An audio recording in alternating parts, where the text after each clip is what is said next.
Mga balita naman sa labas ng bansa, 9 katao ang nasawi sa nangyaring dalawang pagsabog sa Somalia, Vanuatu at Fiji Island, nakaranas naman ng lindol. Ang ulat alamin natin mula sa aming kasama si Juliet Caranyan.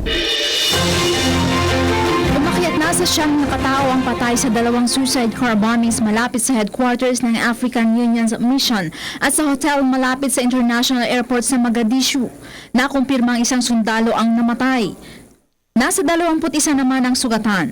Nagdulot rin ito ng pagkasira ng gusali at mga kabahayan. Ang Al-Shabaab militant group ang umako sa responsibilidad ng naturang pagsabog. Ito na ay ikalawang pagkakataon na ginamit ng grupo ang tactic nilang back-to-back suicide vehicle upang magdulot ng panic at maximum casualties.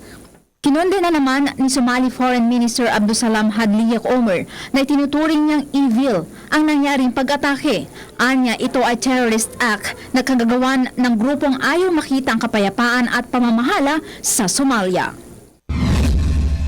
Niyanig ng 5.7 magnitude na lindol ang western region ng Vanuatu sa South Pacific.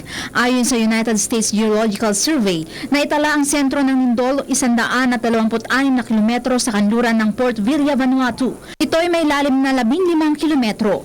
Wala namang naiulat na namatay o nasirang ari-arian. Ang Vanuatu ay malapit sa tinatawag na Ring of Fire at submarine volcanoes sa Lao Basin. Ang Vanuatu ay malapit sa tinatawag na Ring of Fire.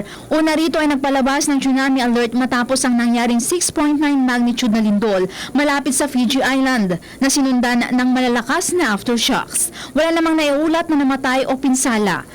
Kaugnay nito, nagpalabas ang Fiji National Disaster Office ng nationwide tsunami warning. Subalit kinansela ito pagkatapos ng 1 oras. Para sa PTV News, Juliet Caranyan.